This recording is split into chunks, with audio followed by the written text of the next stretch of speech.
எதுக்கும் ரொம்ப எமோஷ்னலாக ஆகாதீங்க, அவ்வளோ வருத்தலாம் இல்லை. எவ்வளவோ பண்ணிட்டோம், இதை பண்ண மாட்டோமா? ஒன்றிய சிவில் சர்வீஸ் எக்ஸாமில் கூட சாதி சாயம் பூசுகிற மாதிரி ஒரு கேள்வி ஒன்று கேட்டு வச்சிருக்கிறாங்க. இதையெல்லாம் வன்மையாக கண்டிக்கிறோம். அது அத்தனையும் உங்ககிட்ட இருந்து கொள்ளையடிச்ச பணம் தான். என்ன பண்ண போறீங்க, என்ன பண்ணணும்னு உங்களுக்கு கரெக்டாக தெரியும்.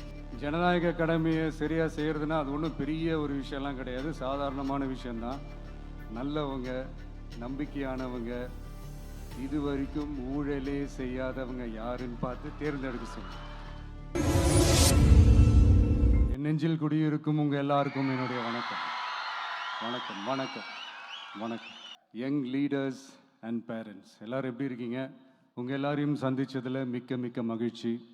First of all congratulations for your this beautiful achievements. படிப்பில் சாதிக்கணும் தான், படிப்பும் சாதனை தான், அதை நான் மறுக்கலை. பட் அதுக்காக பர்டிகுலராக ஒரே ஒரு படிப்பில் மட்டும் நம்ம அச்சீவ் பண்ணியே ஆகணும் அப்படின்னு நினைக்கிறது ஒன்றும் சாதனை கிடையாது. ஒரே விஷயத்தை பற்றி திரும்ப திரும்ப யோசித்து உங்கள் ஆங்ஸைட்டியை ஏற்றிக்காதீங்க. அவ்வளோ ஸ்ட்ரெஸ்ஃபுல் ஆக வேண்டிய அவசியம்லாம் ஒன்றுமே கிடையாது. இது நான் ஏன் சொல்கிறேன்னா, நீட்டு மட்டும் தான் உலகமா? நீட்டை தாண்டி இந்த உலகம் ரொம்ப ரொம்ப பெருசு. அதில் நீங்கள் சாதிக்க வேண்டியது பல விஷயங்கள் இருக்குது. அதனால் இப்போவே உங்கள் மைண்டை ரொம்ப ஸ்ட்ராங்காக வச்சுக்கோங்க, டெமோக்ராட்டிக்காக வச்சுக்க கற்றுக்கோங்க.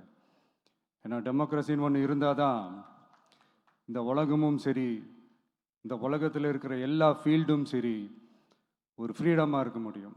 அது மட்டும் இல்லை, ஒரு முறையான ஒரு டெமோக்ரஸி இருந்தாலே போதும், எல்லாருக்கும் எல்லாமும் ஈக்குவலாக கிடைக்கும். அதனுடைய ஃபஸ்ட்டு ஸ்டெப்பாக உங்கள் வீட்டில் இருக்கிற எல்லாருக்கிட்டையும் சொல்லுங்கள், அவங்கவுங்களுடைய ஜனநாயக கடமையை ஒழுங்காக செய்ய சொல்லுங்கள். ஜனநாயக கடமையை சரியாக செய்கிறதுனா அது ஒன்றும் பெரிய ஒரு விஷயம்லாம் கிடையாது, சாதாரணமான விஷயந்தான். நல்லவங்க, நம்பிக்கையானவங்க, இது வரைக்கும் ஊழலே செய்யாதவங்க யாருன்னு பார்த்து தேர்ந்தெடுக்க சொல்லுங்கள். அவ்வளோதான், ஆஸ் சிம்பிள் அஸ் தட். அதுதான் அந்த கடமை. நான் வந்து ஒரு 2 years பேக் இதே ஸ்டூடெண்ட்ஸ் ஃபங்க்ஷனில் நான் சொல்லியிருந்தேன், காசு கொடுத்து ஓட்டு வாங்கி ஜெயிச்சிடலாம்னு நினைக்கிறாங்க இல்லையா, அவங்கள அந்த கல்ச்சரே வந்து யாரும் என்கரேஜ் பண்ணாதீங்க, யாரும் காசு வாங்காதீங்க, உங்கள் பேரண்ட்ஸ்கிட்டையும் எடுத்து சொல்லுங்கன்னு நான் சொல்லியிருந்தேன். அதை அப்படியே ஃபாலோ பண்ணுங்கள். ஆனால் நீங்கள் வேணால் பாருங்கள், அடுத்த வருஷம் என்ன நடக்க போகுதுன்னு. வண்டி வண்டியாக கொண்டாந்து கொட்ட போகிறாங்க. அது அத்தனையும் உங்ககிட்ட இருந்து கொள்ளையடிச்ச பணம் தான். என்ன பண்ண போகிறீங்க, என்ன பண்ணணும்னு உங்களுக்கு கரெக்டாக தெரியும். அண்ட் மை டியர் பேரண்ட்ஸ், உங்ககிட்ட ஒரு சின்ன ரிக்வெஸ்ட். உங்கள் குழந்தைங்களோட விஷயத்தில் எதுவும் ஃபோர்ஸ் பண்ணாதீங்க, ப்ரெஷர் போடாதீங்க, எதுவும் இம்போஸ் பண்ணாதீங்க. ஃபர்ஸ்ட் ஆஃப் ஆல் அவங்களுக்கு என்ன பிடிச்சிருக்குன்றதை தெரிஞ்சுக்கிட்டு அதுக்கு ஏற்ற மாதிரி வழி நடத்துங்க. நான் டெஃபினட்டாக சொல்கிறேன், எத்தனை தடைகள் வந்தாலும் அவங்கவுங்களுக்கு பிடிச்ச விஷயத்தில், அவங்கவுங்களுக்கு பிடிச்ச துறையில் அவங்க கண்டிப்பாக சாதிச்சு காட்டுவாங்க.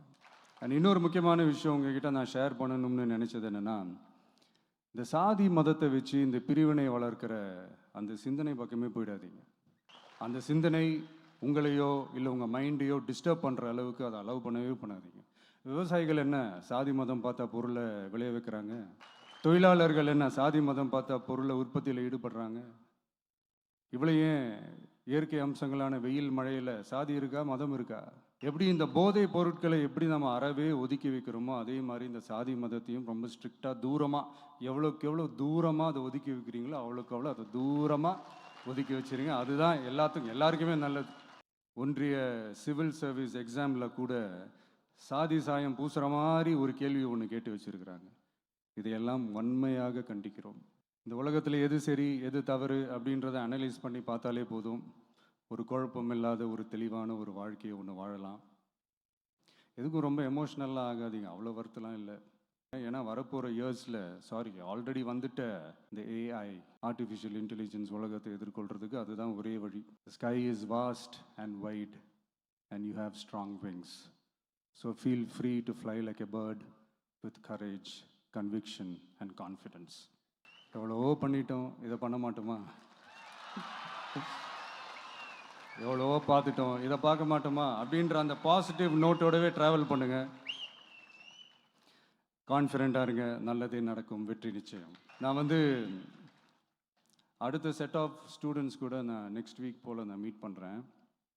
ஸோ அவங்களுக்கும் சேர்த்து இன்றைக்கி நான் பேசினதாகவே இருக்கட்டும். ஏன்னா ஒவ்வொரு வாட்டி இந்த மாதிரி நான் அட்வைஸ் பண்ணிகிட்டு இருந்தேன்னா நல்லா இருக்காது, உங்களுக்கும் போர் அடிச்சிடும். So thank you. எல்லோரும் வாங்க, மீட் பண்ணுவோம்.